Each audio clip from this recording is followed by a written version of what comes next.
Of sales. तो इसमें आप ये देखिएगा कि हमने एक नोड यहाँ पर बनाया, एक सेल, दूसरा सेल, तीसरा सेल, ऐसे करते करते डॉट डॉट डॉट डॉट ये लगाया, यहाँ लिख दिया n सेल्स, n सेल्स। अच्छा, ऐसे ही हमने क्या करा कि एक और ऐसी ब्रांच बनाई, उसमें एक सेल, दूसरा सेल, तीसरा सेल, यहाँ पर भी n cells, n number of sales.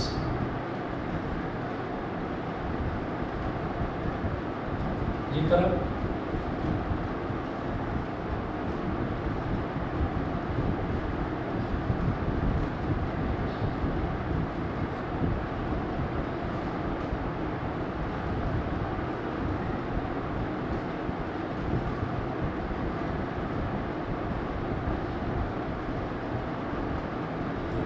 n sales है, इधर भी n सेल्स है, मतलब कितनी ही हमने ब्रांचेस बना दी। तो एक ब्रांच है, इसमें भी n सेल्स, एक के पीछे एक n सेल्स कनेक्टेड है ना, दूसरे में भी n सेल्स, तीसरे में भी n सेल्स, ऐसे ही। तो ऐसे कितनी ब्रांचेस हमने बनाई है, ऐसे ना m ब्रांचेस है, ठीक है। तो यहाँ पर मैं इस तरह से लिख रहा हूँ, ऐसे करके डॉट डॉट डॉट डॉट ऐसे लगाकर ये हमने लिख दिया m रोज, ठीक है। तो पहली रो, दूसरी रो, ऐसे ही करते करते करते करते टोटल m नंबर ऑफ रोज है, ठीक। उसके बाद हमने इस वाले पॉइंट को बोल दिया A, इस वाले को बोल दिया B, और यहाँ से हमने एक external resistance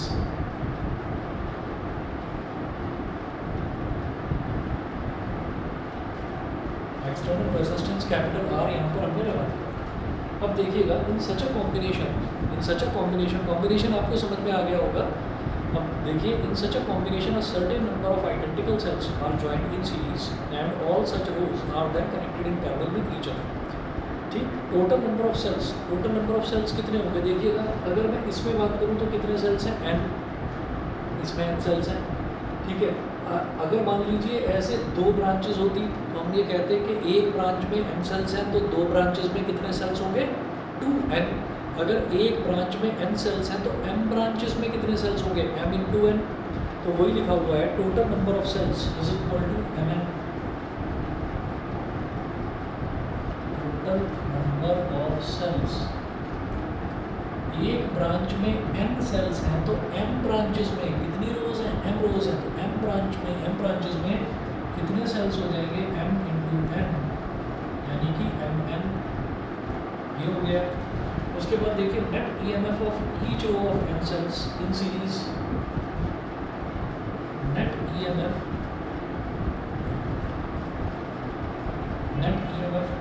of each row of n sales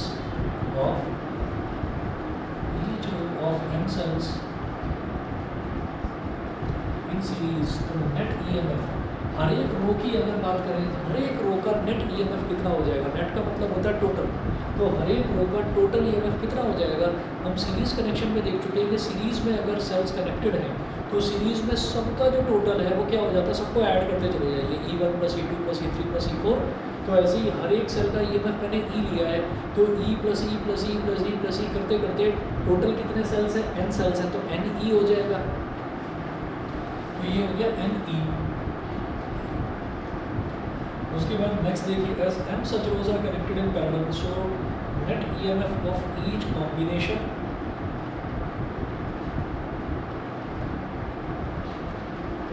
net EMF of each combination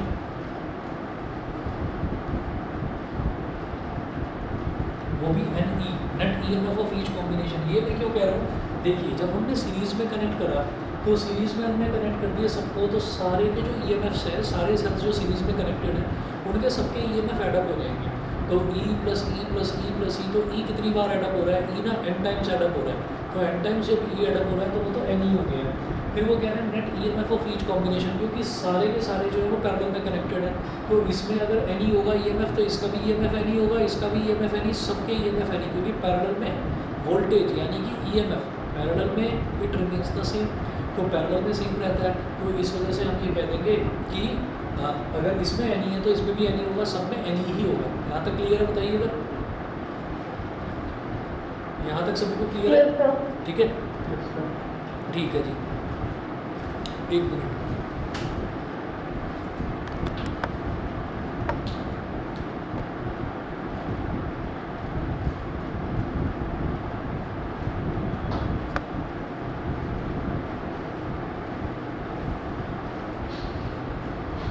ये एनी हो गया। इसके बाद आगे चलते हैं, फिर है net internal resistance of each row of N cells. तो हर एक रो का इंटरनल रेसिस्टेंस कितना हो जाएगा? हमने ये कहा कि हर सेल का इंटरनल रेसिस्टेंस स्मॉल r है, तो हर रो का इंटरनल रेसिस्टेंस कितना हो जाएगा? NR हो जाएगा, क्योंकि इंटरनल रेसिस्टेंसेस सारे के सारे किस में होते हैं? सीरीज़ में होते हैं। तो जब सारे के सारे सीरीज़ में होंगे तो R plus R plus R plus R को करते करते कितना हो जाएगा? NR हो जाएगा। तो यहाँ पर हम ये कहेंगे net internal resistance of each रो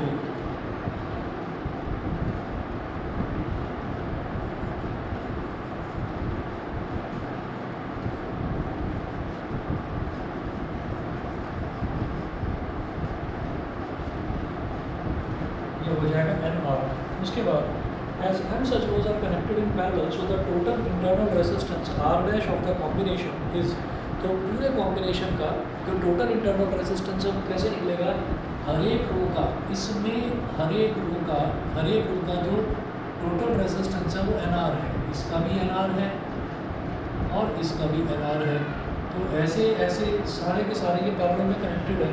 तो हमने ये कहा कि नेट इंटरनल रेजिस्टेंस अगर कॉम्बिनेशन का निकालने लगे पूरे के पूरे कॉम्बिनेशन का, तो क्या हो जाएगा? Net internal resistance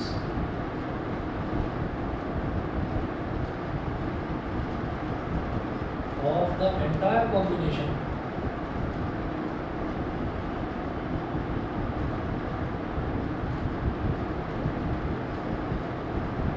R dash will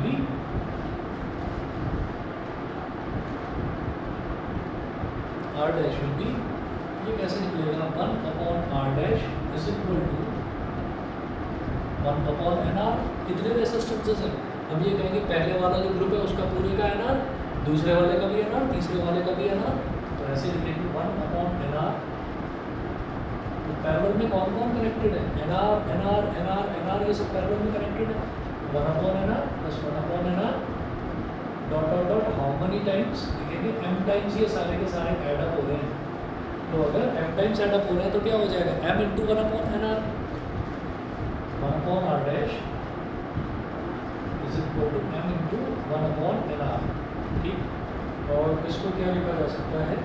it implies that R dash is equal to NR upon m। तो R डैश की वैल्यू क्या होगी? NR upon m। Therefore, total resistance of the circuit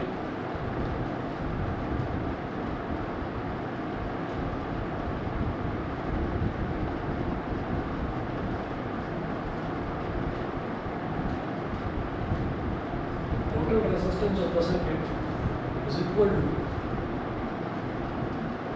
capital R plus R dash, capital R plus NR upon M। ये total resistance हो गया इस पूरे mixed grouping का, टोटल रेजिस्टेंस ये आ गया हमारे पास। फिर कहेंगे the current through the external resistance, current through the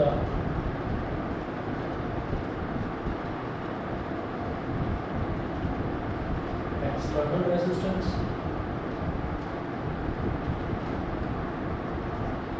current कैसे मिलेगा? Total EMF upon total resistance.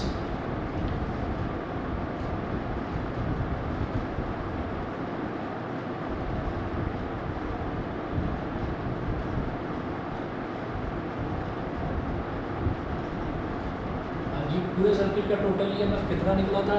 Any निकला था। तो एनी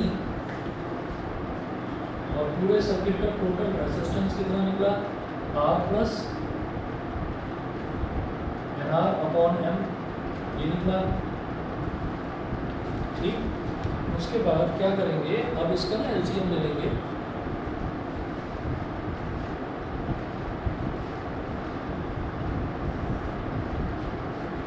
इसका एलसीएम ले लेंगे तो I is equal to N E upon, जब एलसीएम लेंगे तो ये हो जाएगा एम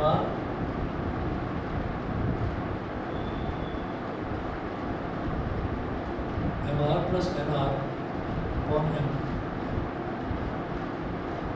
अब डिनोमिनेटर का डिनोमिनेटर न्यूमरेटर से मल्टीप्लाई हो जाता है तो I is equal to M N E upon M R plus N R, M R plus N R, ये हो गया। Clearly the current I will be maximum if the denominator is minimum. अब आप ये देखिए, ये जो m क्या है, m है नंबर ऑफ रोज, कितनी रोज हैं, m रोज हैं, ठीक है। स्मॉल n क्या है, नंबर ऑफ सेल्स, ना नंबर ऑफ सेल्स कम या ज़्यादा हो सकते हैं, ना नंबर ऑफ रोज कम या ज़्यादा हो सकती है, वो फिक्स है, वो कांस्टेंट वैल्यू है। ईएमएफ किसी भी बैटरी का वोल्टेज कम या ज़्यादा हो सकता है, लेकिन ईएमएफ जो है वो फिक्स रहता है, ईएमएफ में कभी भी कोई चेंज नहीं आता। तो ईएमएफ में चेंज नहीं आता तो इसका मतलब क्या है कि ये एम एन ई ये तीनों के तीनों कांस्टेंट रहने वाले हैं। ये कांस्टेंट रहेंगे तो हमारा जो करंट है वो कम होगा या ज़्यादा होगा, वो किस पर डिपेंड कर रहा है, वो डिपेंड कर रहा है M R plus N R पर। अगर M R plus N R कम होगा, ये वैल्यू अगर कम होगी तो जो करंट है वो ज़्यादा होगा, अगर ये वैल्यू ज़्यादा होगी तो करंट कम होगा, क्योंकि दोनों इनवर्सली प्रोपोर्शनल है। ठीक, तो देखिएगा यहाँ पर हम ये कहेंगे कि हमको M R plus N R को मिनिमम बनाना है। अब मिनिमम बनाने के लिए जो आगे जो कर रखा है ना, जो कैलकुलेशन कर रखा है, ये आगे छोटा सा लॉजिक है, ये समझिएगा। अगर नहीं समझ में आए कहीं पर तो मेरे को बता दीजिएगा। यहाँ पर छोटा सा लॉजिक यूज़ होगा, क्या है, हमें M R plus N R को मिनिमम रखना है। मिनिमम मतलब कम से कम रखनी है इसकी वैल्यू। ठीक, ये इधर वाला सबको समझ में आ गया हो तो मिटा दो, बता दीजिए। ये वाला मिटा दूँ, इधर वाला? Yes sir. ठीक है, चलिए जी।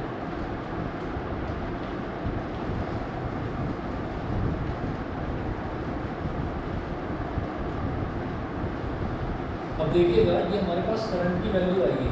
अब करंट की वैल्यू आई है तो अब हमें क्या करना है कि ये जो डिनोमिनेटर है इसको हमें कम से कम रखना है। तो डिनोमिनेटर कम से कम होगा तो जो हमारा करंट है वो ज़्यादा से ज़्यादा आ जाएगा।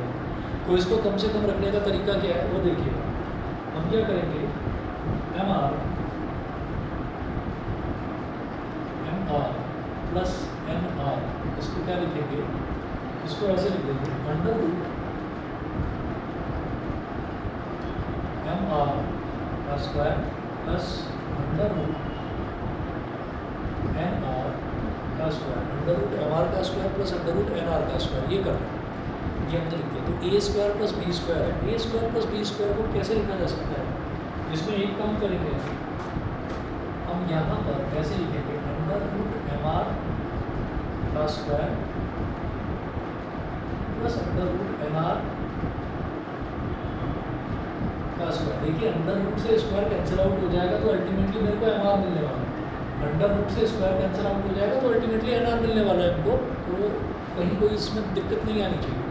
अब मैंने क्या करा कि ये टर्म एज इट इज वापस लिख दिया, और यहाँ पर हमने क्या करना है कि माइनस का 2 under root M R into under root N R, ये मैंने सब्ट्रैक्ट कर दिया, और फिर ऐड कर दिया under root M R into under root N R, 2 root M R into root N R, subtract कर दिया और ऐड कर दिया। ऐसा क्यों करा, क्योंकि आप समझ गए होंगे यहाँ से लेकर यहाँ तक हमारा टर्म क्या बन जाएगा, ये बन जाएगा A square plus B square minus 2ab, यानी कि ए माइनस बी का होल स्क्वायर बन जाना है, ए माइनस बी का होल स्क्वायर। तो क्या करेंगे, ये हो जाएगा मेरे पास under root M R minus under root N R का होल स्क्वायर और plus 2 root M R into root N R, ये हो गया। अगेन बता रहा हूँ कि जो सब कुछ हम कर रहे हैं, ये जो सारा कुछ मैथमेटिक्स यहाँ पर कर रहे हैं, किस लिए कर रहे हैं, क्योंकि करंट आ चुका है M N E upon M R plus N R, ये करंट आ चुका है। सारे पैरामीटर्स हमने एक एक करके यहाँ चेक कर लिए थे। इस मिक्स्ड ग्रुपिंग के थ्रू मैं मैक्सिमम करंट डिराइव करना चाह रहा हूँ। तो मैक्सिमम करंट ऑब्टेन करने के लिए मुझे इस टर्म को मिनिमम दिखाना है। तो ये मिनिमम किस कंडीशन में होगा उसके लिए ये कर रहा हूँ मैं। तो ये हमारे पास हो जाएगा, जब भी कभी under root A into under root B होता है तो हम लिख देते हैं root A B, root A into root B is equal to root A B, ये होता है। ठीक है, तो इसको क्या करेंगे, root N R minus root N are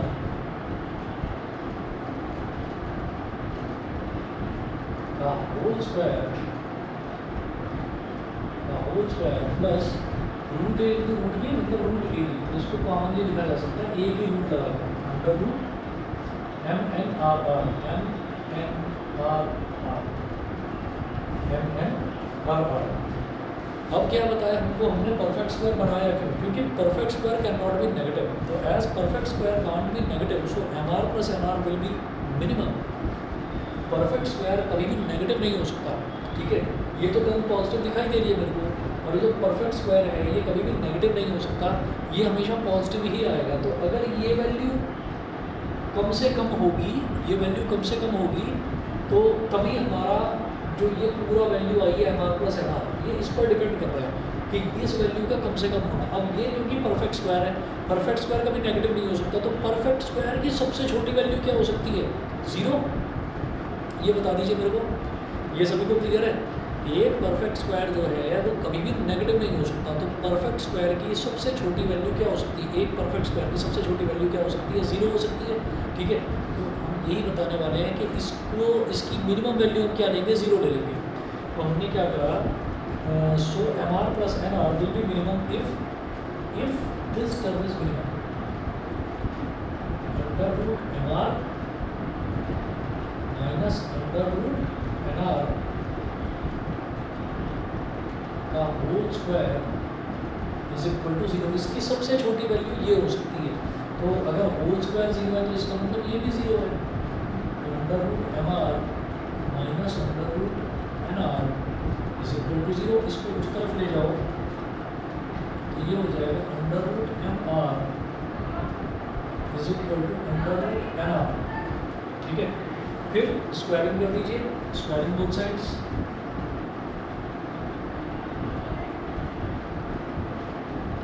squaring both sides, हमारे पास ये आ जाएगा m capital R u n small r, और यहाँ से कैपिटल R की वैल्यू आ जाएगी N R upon M, N R upon M. अब ये जो है एन आर अपॉन एम, ये वैल्यू आ गई। तो यहाँ पर क्या कह रहे हैं कि जो एक्सटर्नल रेसिस्टेंस है is equal to total internal resistance of the cells. हमने ये देखा था, ये जो एन आर अपॉन एम है ये हमारा total internal resistance of this entire combination ये आया था।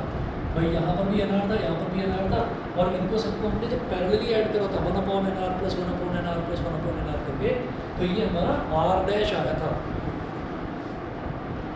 R is equal to R dash. यानी कि अगर ऐसा मिक्स्ड ग्रुपिंग हम कर रहे हैं, अगर हम ऐसी मिक्स्ड ग्रुपिंग कर रहे हैं और इस मिक्स्ड ग्रुपिंग में जो भी हम एक्सटर्नल रेसिस्टेंस कनेक्ट कर रहे हैं, ठीक है, अगर वो जो एक्सटर्नल रेसिस्टेंस है उसकी वैल्यू अगर टोटल इंटरनल रेसिस्टेंस के बराबर आ जाती है, तो हम ये कहेंगे कि हमको मैक्सिमम करंट हम डिराइव कर सकते हैं। तो वही लास्ट में लिखा हुआ है, thus in a mixed grouping of cells, the current through the external resistance will be maximum if the external resistance is equal to the total internal resistance of the cells। बताइए जी, सभी को clear है?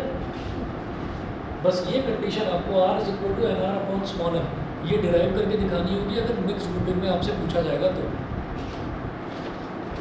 सभी को clear है? बोल दीजिए भाई।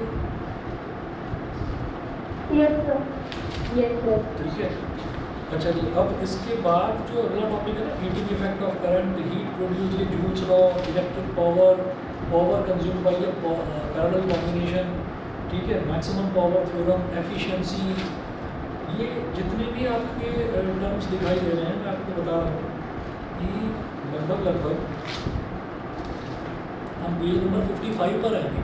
पेज नंबर 55 के बाद सीधा जो है ना, सीधा हमको पेज नंबर 66 पर जंप करना है, और उस 66 में भी कौन कौन से न्यूमेरिकल्स करने हैं ये मैं आपको कल की जो रेगुलर क्लास है उसमें बताऊंगा।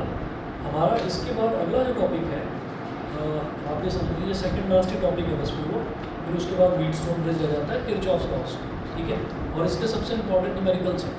तो ये मैं फिर कल करवाऊंगा आपको स्टार्ट। आज के लिए बस इतना ही करना था। यहाँ तक सभी को क्लियर है ना? Yes, sir. ठीक है? Yes, तो sir. ये क्लास जो है ये बस आपका जो टॉपिक है इसी टॉपिक को हम जब भी कभी ऐसे एक्स्ट्रा क्लास लेंगे, एक्स्ट्रा क्लास में कोई बहुत मुश्किल वाला टॉपिक कवर नहीं करने वाले, ठीक है? आसान टॉपिक ही कवर करेंगे उसमें। फिर भी अगर इसमें कहीं कोई डाउट आए आप आज एक बार दोबारा देख लीजिएगा, अगर कोई डाउट आए तो मेरे से कल की रेगुलर क्लास में पूछ लीजिएगा, ठीक है? चलिए जी फिर, okay, good night. Thank you, sir. Okay Thank you, sir. Okay okay.